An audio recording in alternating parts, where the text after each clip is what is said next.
All right, district breakdown time. We are joined by Professor Matt Diggs from the oldcoach.com. We are talking 7-5A, Division I. Everybody last year said Highland Park, Longview were the two teams that you only need to have your eyes on. Is that the same this year, or some of these other teams kind of caught up? I think it might sadly be we're only looking at one team, and I think it's the team out in East Texas. Longview is really, really good, but I think you and I have been doing this long enough. We could never discount Highland Park. I mean, they are going to be an incredibly good team, well coached. That infrastructure and their defense is really set up to be good. I think we're gonna have some questions on the quarterback but they always have a good pipeline from the JV and the system in there. So I think they're going to be a very good team. Offensively, Coach Randy Allen is such a dynamic offensive play caller. You know, they're going to average 40 points in their sleep. Christian Reeves is coming back at running back for Highland Park, and they have a good receiver, John Rutledge, coming back, and a good offensive lineman, Grant Gibbs, who's an absolute beast. 4-6-5. He's just going to maul the defense. But Longview has the best player in this district. I don't know if you got a chance to see Jalen Hale last year.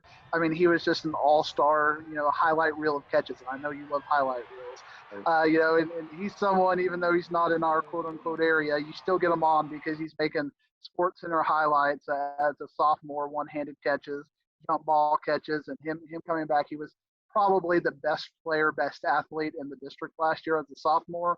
We get him for 2 more years, so it's going to be a blessing to watch him for those next 2 years. Tazarian Boone is a really good player, but Longview does have some questions coming back. But again, they are going to be a team that is consistently fast, consistently big, and consistently well coached as well.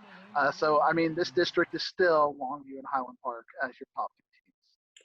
What are we looking at in the lower tiers there? I mean, we still got 2 playoff spots to fight out through. I know McKinney North usually always puts out a crazy offense and lacks a little bit on defense. So is that kind of the same there with McKinney North? I think McKinney North may change their pedigree this year. If you look at what they have coming back, their 3 best players coming back are all on the defensive side of the ball. Dylan Frazier, they always have a stud at tight end. It's like they take their best, biggest player, they put him as tight end. We've seen that the last 3 or 4 years. McKinney North has had a beast at tight end. Dylan Frazier is the name we're going to be looking at. And he's a 2-way player. So I mentioned their 3 best players are defensive. He also made all district as a defensive lineman. They have 2 really good linebackers coming back as well in Marquise Alexander and Jake McLean. So this is a team that really has their best athletes for once on the defensive side of the ball. It doesn't mean they're not going to have an explosive offense as well, but in what they have coming back, it's actually kind of an impressive. They look at the off-season roster and their talent and go, let's build around this defense because we got 3 studs coming back at defense. Maybe we can kind of change the pace. A team I'm really looking at as a kind of a wild card is Wiley East. I mean, this is a team that over the last 3 or 4 years had been losing games by 40 or 50. Last year they lost the games, but they were very competitive in all of the games. They got a really good quarterback coming back in Terrell Washington. I think Wiley East, I have them bunched with West Mesquite and Sherman as a potential spoiler for that 4th playoff spot.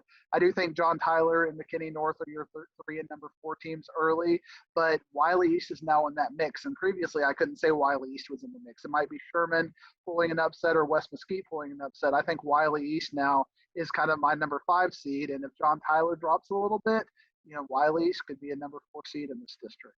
I'd love to see the Raiders get back in the playoffs. It's been since those Benjamin days, I believe. Benjamin was a special player, and I think the world is a better place with Wiley East in the playoffs for sure. There we go. All right, well, that does it for 5A Division I. When we return with you next week, we'll go into Division II. We'll start talking Fort Worth ISD. I know you got some. I love Fort Worth ISD district. I know you are considered Mr. Fourth North Side, and they love you in Fort Worth ISD Ward. They absolutely do. All right, Matt, we will talk to you next week, brother.